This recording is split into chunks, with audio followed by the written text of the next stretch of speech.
My name is Emma, and I'm a 20-year-old university student living in New York. My family has gone through a lot of changes. My parents got divorced when I was 14, and since then, I've lived with my mom. Things got even harder last year when my dad, who I was very close to, passed away from cancer. He left me a lot of money in his will, but I could only get it when I turned 20. This year, I finally reached that age, and then something surprising happened. One afternoon, my stepdad Justin, who is in his mid-30s and has been married to my mom for the last 6 years, asked to talk to me. Our relationship has always been a bit tense. I try to keep things peaceful, but he's not always been nice to me. He started the conversation with a serious topic. He suggested that I give the money my dad left me to my stepbrother, Michael, to help with his college expenses. According to Justin, Michael needed the money more for his education, and he thought it was only fair that I help out. I was shocked by his request. The idea of giving away the money my dad left for me felt wrong. I tried to explain to Justin that this inheritance was something my dad wanted me to have for my future, but Justin didn't agree.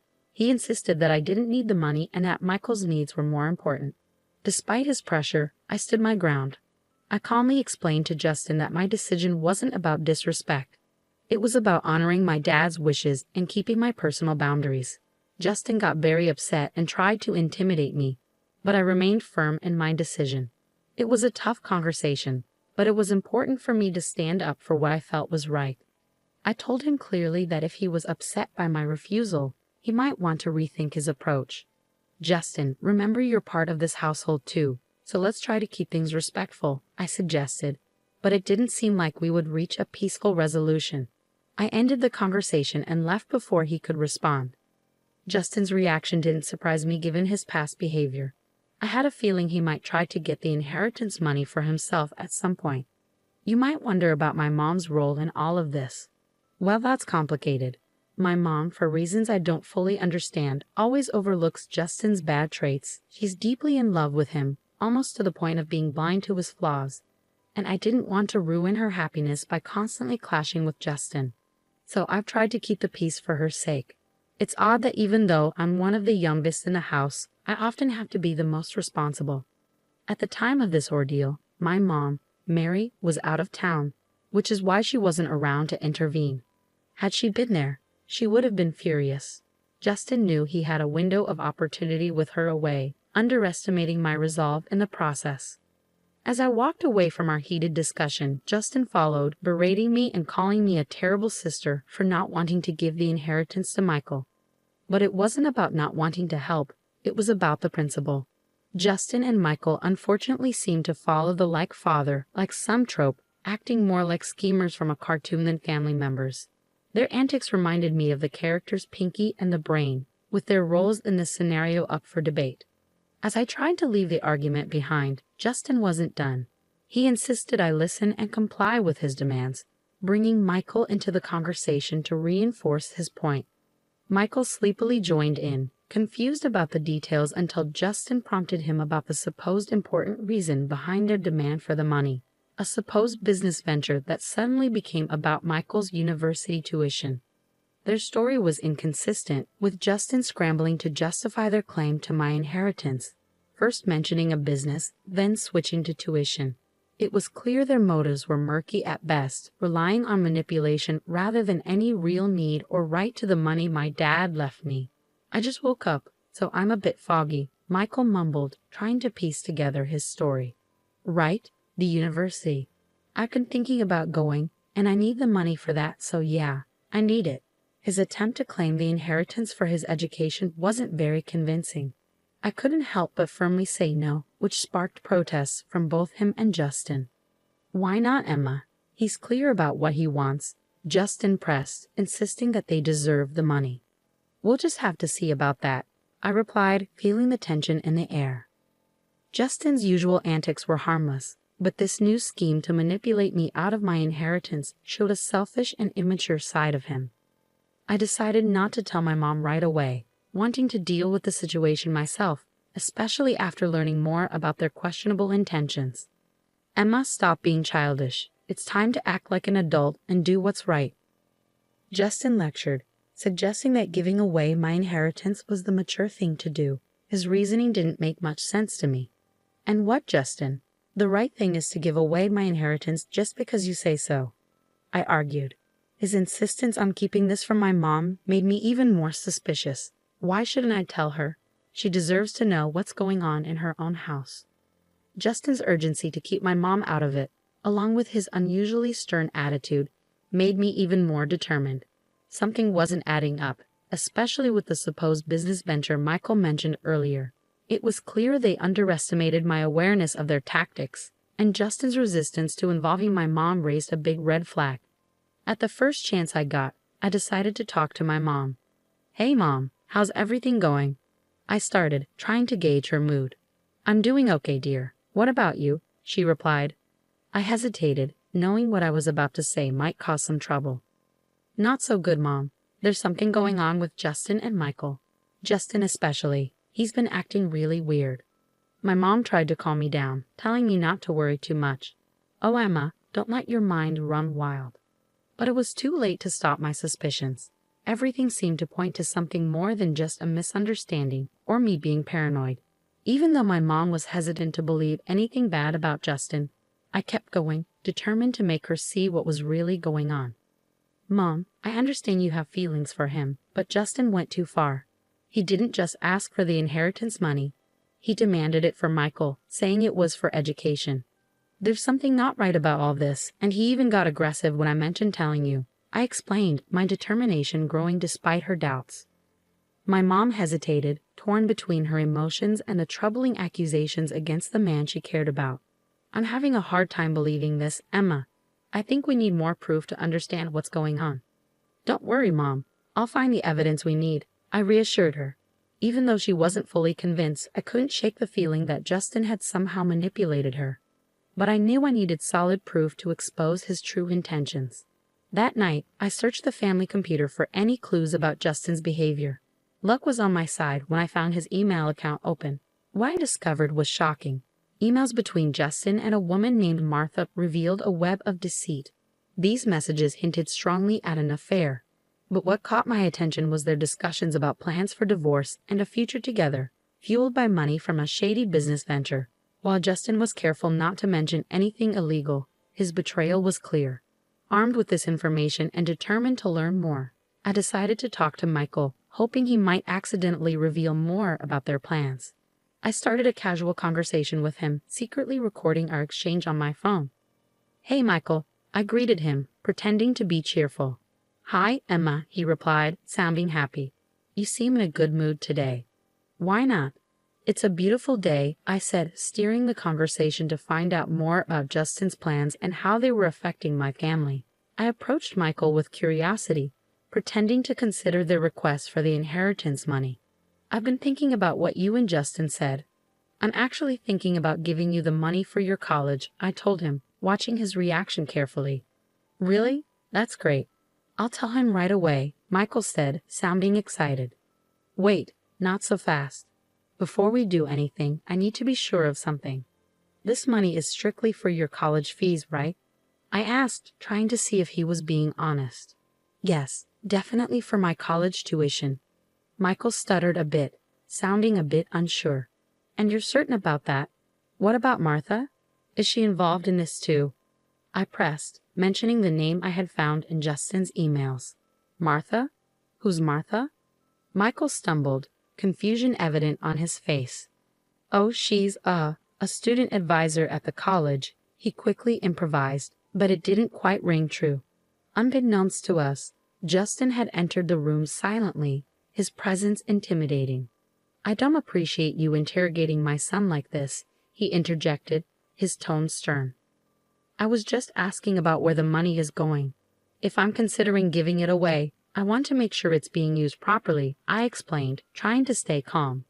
Justin's response was sharp. "Once you give money away, it's no longer your concern. It's not up to you anymore." The audacity of his statement stunned me, especially when he followed it up with a threat. "You're not just thinking about giving us the money, you will give it to us, or you'll find yourself out of this house."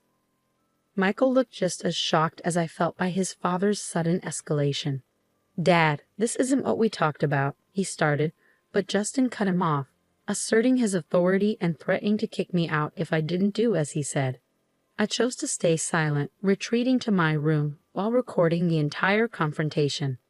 Justin had no idea that his true colors were being recorded.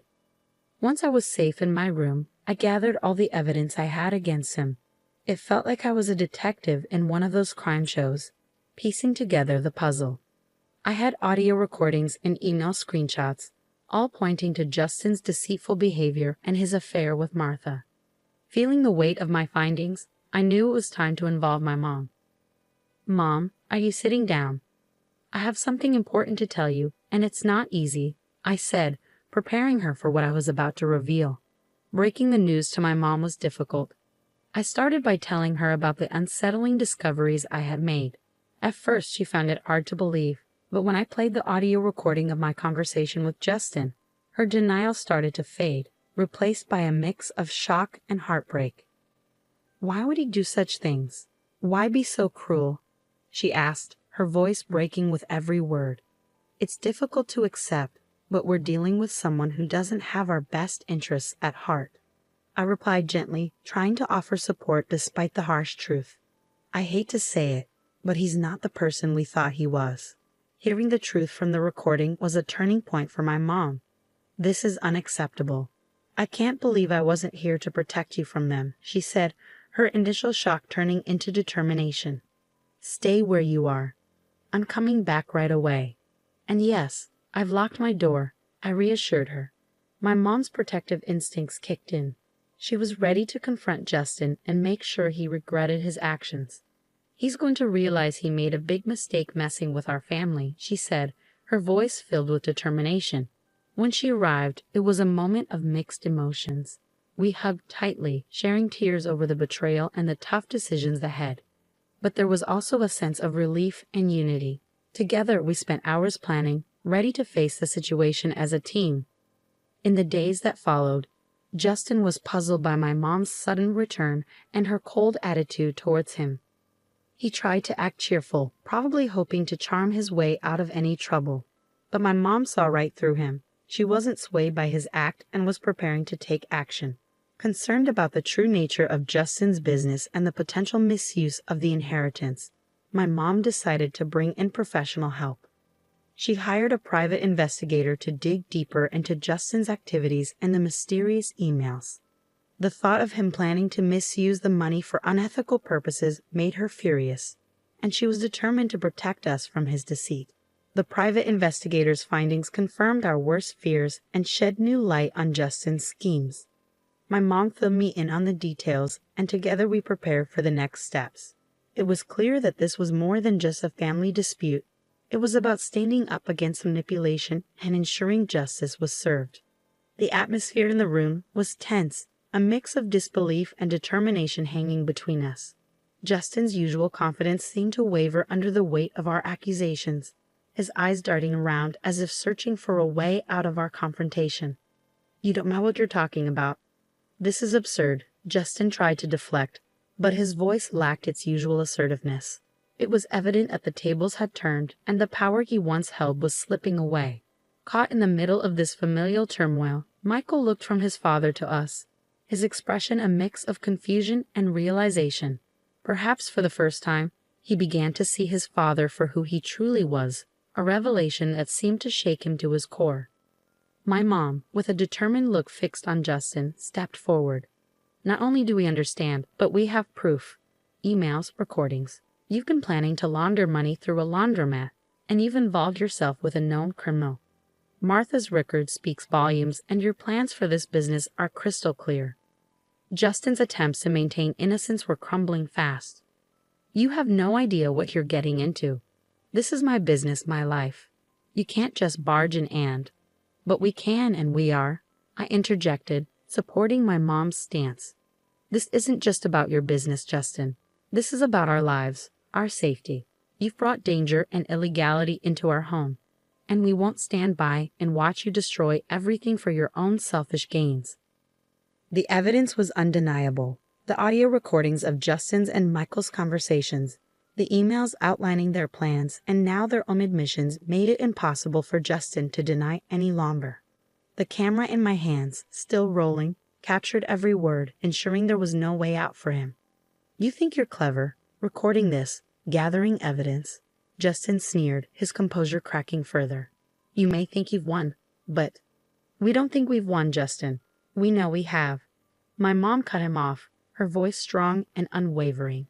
What you've done is not only morally wrong, but also illegal. You've endangered this family, exploited my trust, and now you're going to face the consequences. As the confrontation reached its peak, Michael finally spoke up, his voice barely above a whisper. Dad, how could you? It was a question heavy with betrayal and disillusionment, aimed at the man he had once looked up to. The room fell silent, the weight of the situation settling in. Justin, stripped of his usual confidence, seemed to shrink before us. It was clear the charade was over. My mom's next steps were evident. Legal action, separation, and ensuring the safety and security of our family. As we left Justin to grapple with the consequences of his actions, my mom and I knew the road ahead would be tough. But armed with the truth and evidence, we were ready to face whatever came next together. The veil of deceit had been lifted, revealing a newfound strength and unity between us, ready to rebuild and move forward. I don't know what you're implying. Why don't we call Martha? Maybe she can clarify things. Justin attempted to deflect, his panic thinly veiled. You think you have it all figured out. Martha is just a friend, he added. But his confidence was rapidly fading. The compromising picture we found tells a different story. I countered, my voice steady despite the turmoil inside me. And seriously, who uses email for affairs these days? It's incredibly reckless. Justin, visibly flustered, retorted, You went through my personal stuff? That's outrageous. No, Justin, what's outrageous is you, my mom interjected, her voice filled with indignation. How dare you threaten my daughter over money that rightfully belongs to her? How dare you try to evict her from her own home? Your actions are indefensible. How dare you involve your son in your reckless plans, putting him at risk? And your audacity to plan illegal ventures with that money is unforgivable. Now, when it's time to face the consequences, you suddenly fall silent. She continued, her words sharp and slicing through the tension in the air. Justin, feeling cornered and desperate, snapped, Get that camera out of my face. As he lunged towards me in a blind rage, I swiftly dodged his attempt, his aggression only emphasizing the seriousness of his unraveling. Are you really about to attack my daughter? Do you understand the trouble you're in? My mom exclaimed, her voice a mix of shock and fury. Justin, defiant until the end, sneered, You think you know what's going on? You know nothing. Well, let's see if the police agree with you. They should be here any minute now, I declared, watching closely for his reaction. Police? You wouldn't dare, he blustered, but his confidence faltered as the sound of police sirens grew closer. Justin's usual arrogance faded, replaced by pure terror. It was the first time I'd seen him stripped of his bravado, revealing the coward underneath. Please, Mary, let's not make this worse. I can explain, he pleaded, his voice cracking under the pressure. Save your explanations for the judge, you disgraceful man, my mom retorted with a disgust that left no room for doubt. And Michael, don't think you're off the hook. You'll face the consequences too. As the police arrived, it was evident that this marked the beginning of the end for Justin's schemes. My mom's powerful statement reverberated in the air, signaling a crucial moment of justice for us. This should be a lesson to you about disrespecting my daughter and me. You're old enough to know right from wrong, and it's time for you to face the consequences. Yes, Mom, I understand, Michael replied, acknowledging that he had crossed the line and needed to accept the consequences. Come on, Grace, isn't this a bit extreme? Justin attempted to argue, hoping for leniency. On the contrary, this is just the beginning of what's deserved. My mom countered, her determination unwavering. Emma, how's our live stream going? She asked, adding a modern twist to ensure that justice was visible to all. We have over 5,000 viewers tuning in. This is making an impact, I informed her, amazed at the digital audience we had attracted. And just to be perfectly clear, my mom addressed Justin directly, her voice firm and steady. I want a divorce. Yes, you heard it right, she declared, ensuring the live stream captured every word. The fallout from the live stream was immense. The drama unfolded in real time for over 5,000 witnesses, and the story quickly spread to local newspapers and tabloids. Being at the center of this whirlwind was surreal, witnessing the swift downfall of Justin, my soon-to-be ex-stepfather, and the complicit Michael. The satisfaction of seeing justice served was palpable. Justin's world crumbled as he lost his job, friends, and even the support of some family members who chose to distance themselves. Facing serious charges, his future hung in the balance, with the possibility of spending up to 20 years behind bars if found guilty. Meanwhile, Martha, his partner in crime, was also discovered by the police, facing similar charges and an uncertain future. Throughout the turmoil, my mom and I found strength in each other. Our bond deepened as we navigated through the chaos, emerging stronger on the other side. Weekends became our time to relax on the patio, drinks in hand, reflecting on the absurdity and cruelty of Justin's actions. It was a period of healing and reaffirmation for both of us. Good riddance, we toasted, sharing a sense of relief and closure. Good riddance indeed.